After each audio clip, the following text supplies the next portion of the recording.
Maybe you just want to learn how to play the game, maybe you want to become a pro at the game. Well, I've got the series just for you. Today we're going to look at the introductory basics of playing Farming Simulator 25. Now, we're not going to be jumping into a tractor today or talking about tractors in general. Today is going to be the inner workings of the game.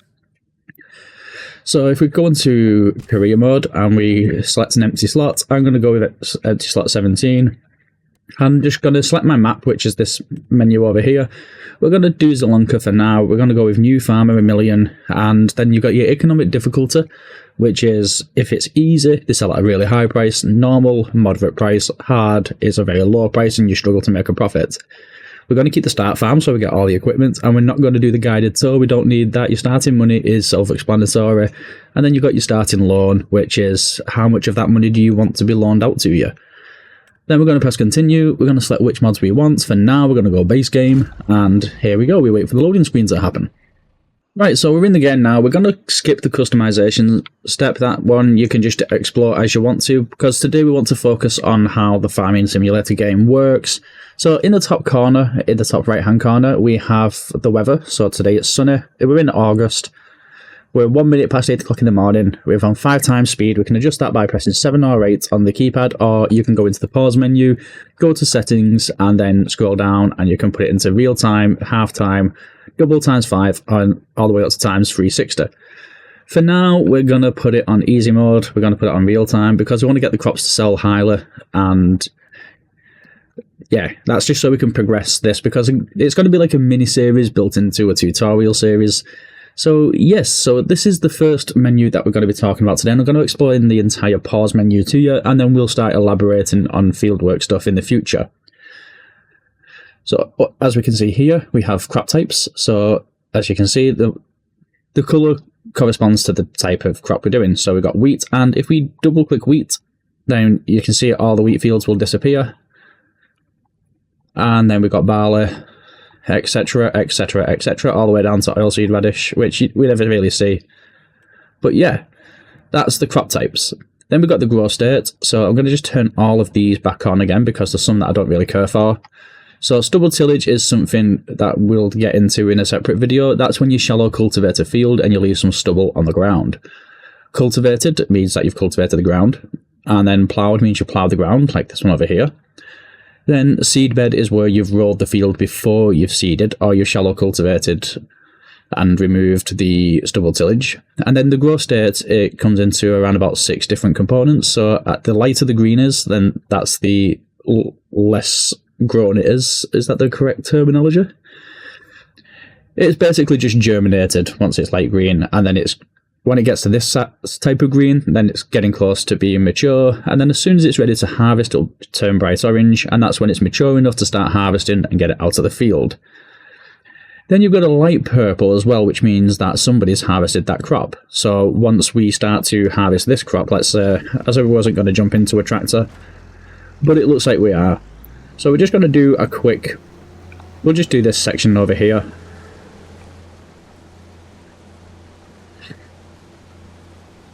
And then as we go into the map, we can see that the crop has been harvested and it's turned into that purple colour. Remove foliage, only applicable to root crops. That's things like potatoes and sugar beets. That's when the actual grass itself needs to be removed from the top. You can do that with a Harlan topper, but you can do it all in one with a self-propelled harvester. And then withered is just if we, well, we'll get into the growth calendar soon. But withered is when your crop's died, basically. And then this menu here. So this will tell us how many weeds we've got in the field, and now it doesn't look like they've got any weeds at all on the map. So it's okay. Maybe these dark brown ones have got some pretty big weeds on them. Let's see. Oh, they've got withered weeds. No, it doesn't look like they've got weeds on there. It might. Oh yeah, there we are. We can see some in the distance. Well, some deeply rooted, but yeah, they've been destroyed. We've got watered for some reason. Oh, that's for the rice. That won't be applicable on this map. It'll be Hutan for that one, unless we do plant rice.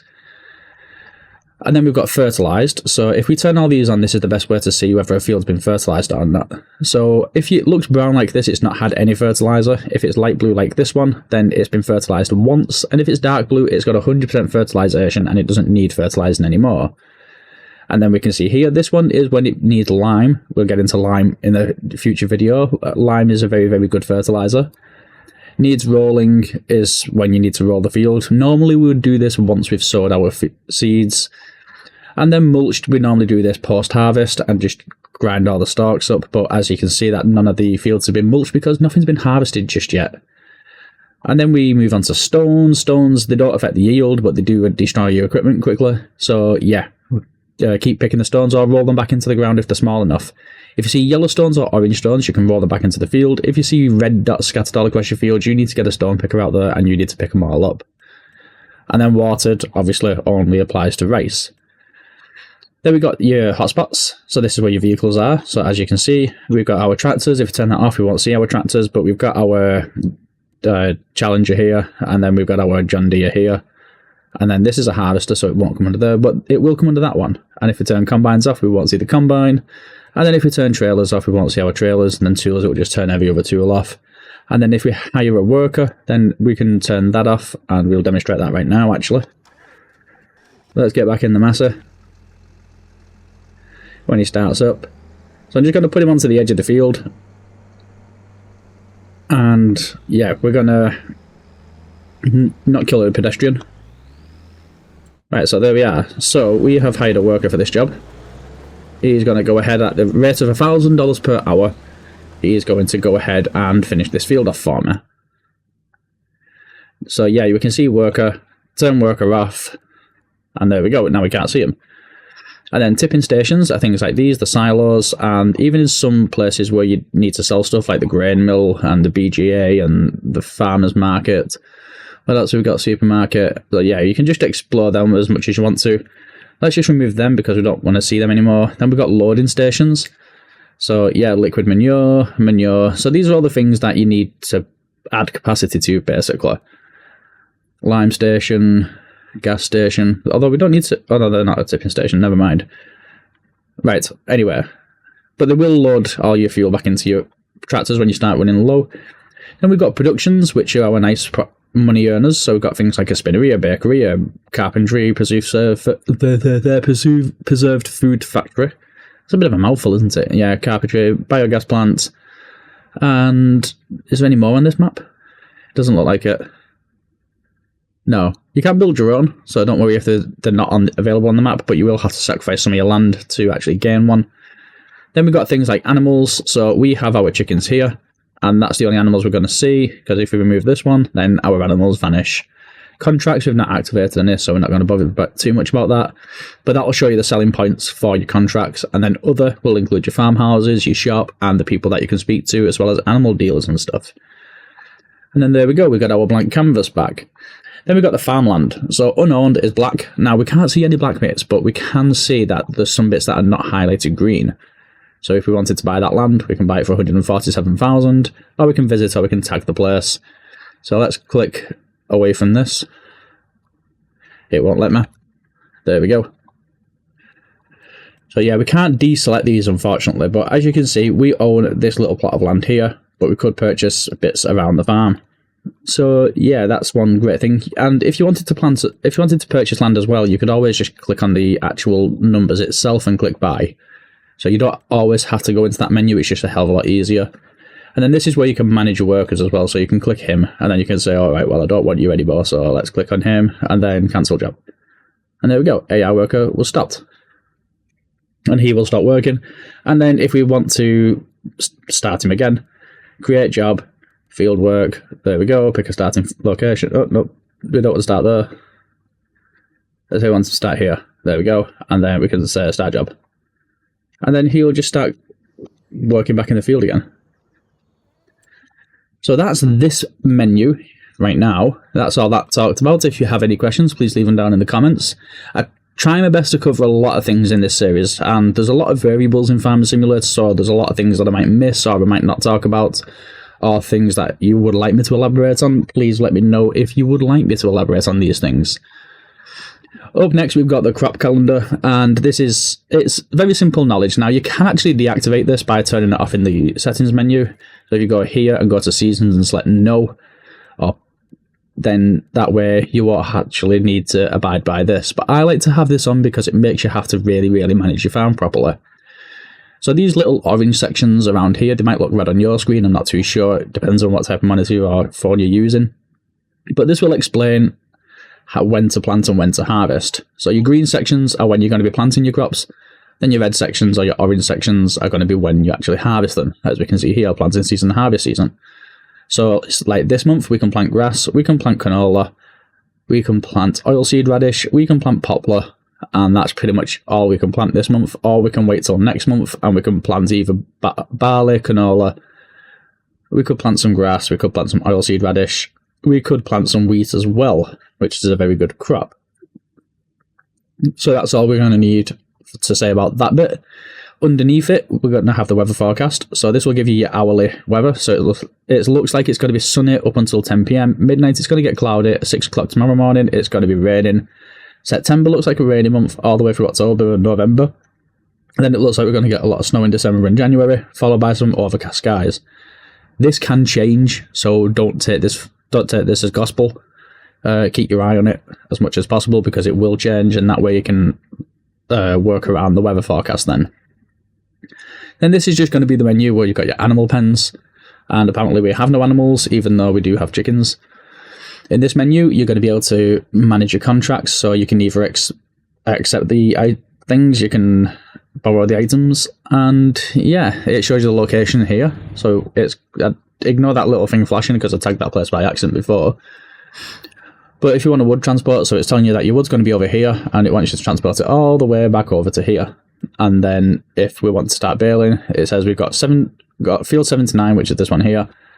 And it doesn't really tell you how many bales it wants. It just says there's half a hectare of field where that needs to be done.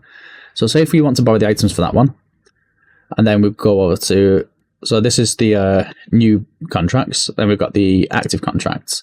So here we can either choose to cancel, or once we've completed, we can choose to accept the money for it. So that's a pretty nifty thing, especially if you're starting off as a new farmer. You're going to kind of need these contracts because it will keep your farm afloat very, very well.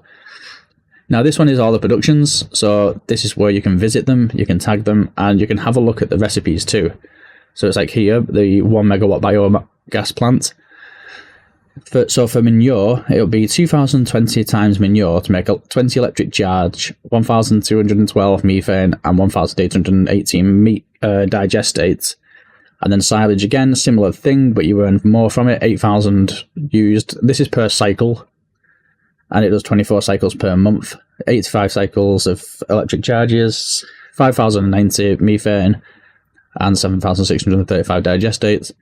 And then you can go to things like the potato processing plants, where if you get 5 litres of sunflower oil, 100 litres of potatoes will create you 30 litres of potato chips.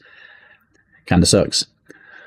And yeah, so you can look at all these and when you want to. I'm not really going to go through every single one individually because there's hundreds of them, and there's a lot of mods too that make it much more useful to you as well.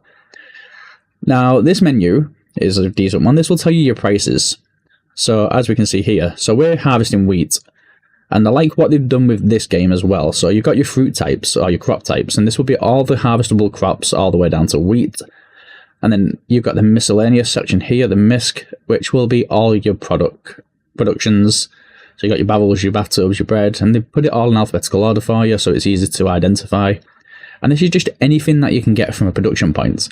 And this also includes wood, and that's not something you can get from a production point. You also include wool, which is from your animal pens, and I think it will include things like manure, slurry, digestates, and all that other rubbish. You also got lime, and the good thing about this is that it will tell you. So we've done wheat. So at the moment, the selling price for wheat is 825 maximum, 813 minimum, but that price is going up. But then if we look at this here, we're looking at the lowest point. January with the highest point at 1,223 per 1,000 litres. It's not per litre, otherwise every single farmer would be absolutely minted. So yeah, so what? In an ideal situation, we would put the grain in the silo and we would hold off until January, and that's when we would sell it. and then whatever's the highest selling point here. Now here you can see that there's a train. That means we have to actually hire a train to get there. So that means you got to transport all your grain over to the train silo, dump it all in there, hire a train, which will cost you $1,000 an hour, and then once the train parks up in front of you, you jump in the train and just keep going forward until it tells you, do you want to sell your goods? You select yes, and then you get all the money, as well as the deductions for the train cost.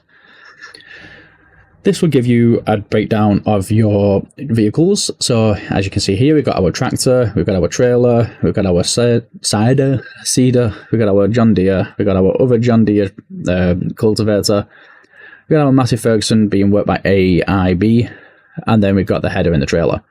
It tells us how old the equipment is, how many working hours it's had, what are the conditions like, the leasing costs if we've leased a vehicle, and then the value of the vehicle as well. So if I wanted to sell that header trailer, then that would cost me, I would gain £425 for that. So it's not great. And it gives you a breakdown here as well. So 11% damage, 23 months old, 33.6 working hours. How much has that done? 71 hours. How on earth has that done more than that? And all the same amount of time? I'll never understand this game. Hand tools is obviously, if you buy a chainsaw. So let's go and get a chainsaw. Here we are. I mean, a chainsaw will come in handy for any game anyway. But yeah, here we are. So it's going to autosave because it's not turned autosave off. So yes, there we are. Our chainsaw, currently used by me. So yeah, it's 0 months old. And then here we have finances. So this is the money that we've earned. So we just bought a chainsaw for $1,000. And that's new hand tools. And then our AI costs as well is looking like it's been 115. Oh no, sold products. Oh wait, yeah, fuel cost is $10. And 105 in wage payments. So that'll give you a breakdown for the past 4 months worth of finances. And if you wanted to, you can make a note of them in a spreadsheet if you want to be OCD about your finances throughout the year. And then here you got your statistics. So how many hectares have you worked? How many cultivated? How many ploughed? How many sown? How many sprayed? How many harvested olives? How many harvested grapes? Work time, cultivation time, plough time, and all the other times. And then we've also got the fuel usage, seed usage, fertilizer usage, how many bales you've made, how many trees you've planted, how many trees you've cut down. Are you an evil person who wants to cut down more trees than you're planting? I don't know. How many missions you've completed, how much time you've played, how many years have you played. This is our first year. Current AI workers, 1. How many bales have we got stored, pallets got stored, and how many collectibles have we found? More on the collectibles in another video, because collectibles are actually a very, very good financial situation to have. That makes no sense. Collectibles are a very, very good thing that will assist you with your finances. And then here comes a more convoluted menu. So here we've got the save game. So double click it, we can save the game. That one's self-explanatory. So then we've got game settings, so we can pause the game with this. Let's continue with that. You can change the name, so I'm going to call this one tutorial map. There we go. So we want to adjust this save game intervals, then we can turn it off, or we can have it every 15 minutes. I tend to have it every 15 minutes because I'm forgetful, and I'll always go without saving. And then we looked at this one, the timescale. This will tell us how, well, as of what we do.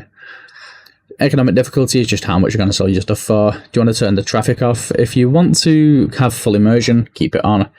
If you don't want to crash into NPC vehicles that don't know how to drive, then turn it off.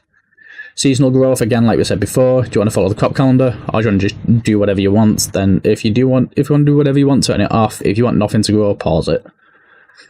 This is just how many days you want in every single month, so you can have it from 1 day all the way up to 28 days, and 28 days is handy if you've got like a dedicated server or something, but I would highly recommend not having the 28 days if you're just casually playing, and I think the sweet spot would be about 5 on a ×5 basis. Fixed visual month, that will just be what it will display in the top corner, but it doesn't really affect much. You can turn snow on and off. I prefer to turn it off because it is a bit bugged at the minute. I'm not too sure whether Giants have fixed it yet, but you tend to get snow in the middle of harvest season, and that's not good. Crop destruction. So if you have wide tyres and you drive over your crops, you're going to destroy them crops if this is switched on. You can turn it off, and that will stop you from destroying your crops as you drive over them, or do what I do and just get some narrow tyres on your tractor. And so if you do need to go to across the field, you can just do that. Periodic ploughing, this will be whether you'll see this message, wherever it's gone, this bit. So if that's the reason why we couldn't see it. Oh no, that's remove foliage. So ploughed. So we have, in fact, if there needs ploughing. No. There used to be one on Farming Simulator 22. Disappointed that they removed that.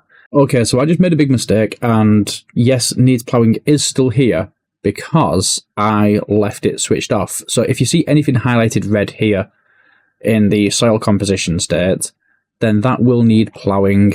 But yeah, it'll highlight red, and you'll also see it in your information box when it does need ploughing too. So turning off periodic ploughing will mean that you don't actually physically need to plough your fields, and it won't destroy your crop yield potential basically. But if you have it on and you don't plough, then you're going to never get above 85% yield bonus. Field stones, they don't really matter. I tend to keep field stones on because 9 times out of 10 you're only going to produce medium or small. And if you do produce the large ones, collect them in a stone picker and then turn them into cement. Easy money. Lime required is a feature that I always keep on, but it can get quite costly. It's very cheap, but the consumption's high, so if you want to, you can turn it off. And then weeds, obviously a pain in the backside, you can turn them on and off. I keep them on.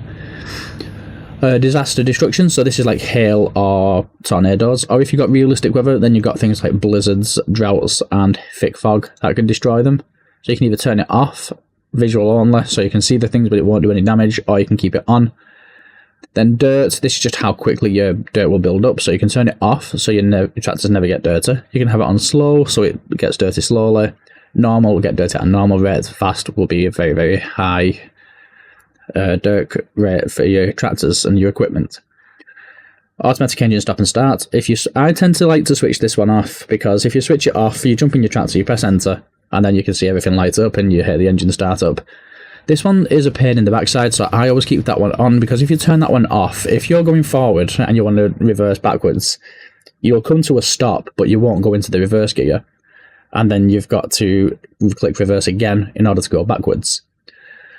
Trailer fill limit, I always keep this one off because I don't see the usage of it. I've seen it in effect, and I've had it happen to me before where I've had a tractor that's too small to be put on a trailer, and it will only fill to a certain point to allow the tractor to pull the trailer, and the bigger the tractor, the more you can fill it, basically.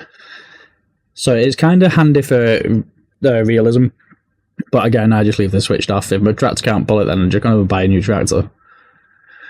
And then fuel usage is obviously self-explanatory. AI workers. So AI workers are expensive. They're $1,000 an hour. So if you want to make that more expensive, have all these switched on like me. I'm joking, I turn these off. So I don't want them to buy fuel. I don't want them to buy seeds. I don't want them to buy fertilizer, slurry, or manure. And that's just because they charge a premium rate when you can just buy it all very, very cheaply. Then we've got controls. We don't really need to worry too much about controls unless you've got specific mods that you want to configure. So I just tend to leave this bit alone unless I'm configuring like a new tool that I bought from a computer, or if I want to configure a different mod to a different button. Then we've got the help menu. So if you do actually want to learn other bits and bobs as you go in, then this is the menu for you. And it tells you pretty much every single job. It's like the book of Farming Simulator. And if you need more help, why not go and scan this QR code? Let me move my mouse away from that so it doesn't pick up the mouse. But yeah, scan that QR code and you'll get to see Farming Simulator Academy, which will explain everything Farming Simulator. Then obviously we've got Quick Game. But then we've also got graphic settings, which I don't really like to touch. I would only touch them if you know what you're doing. I just tend to use whatever NVIDIA tells me to. But if you're with AMD, I'm not too sure what type of programming software you use for that. But yeah, I just do whatever it leaves on there. I always keep it at 60 frames per second because I don't want my graphics card to like flump itself out. I mean, I could upgrade the limit and let my graphics card... In fact, yeah, let's keep it at 120. I mean, I could technically do it to 240 because I've got a 240 refresh rate. Save the changes. And then we've got controls, which we was talking about before. And yeah, that's everything you need to know about the basics of Farming Simulator. And then if you look here as well, they also give you little tips and tricks. So it's like here, selling wood is a profitable business and can be a welcome change from regular field work. You cut down trees with a chainsaw or a tree harvester. Get back here. They should be debranched and cut into logs before they are sold because they have higher value. then it tells you about sort of mixed rations, and it will tell you about front loaders, and yeah, we don't really just know about that. But that is all for now. So if you enjoyed this, then why not like and subscribe? And I will see you guys in the next video.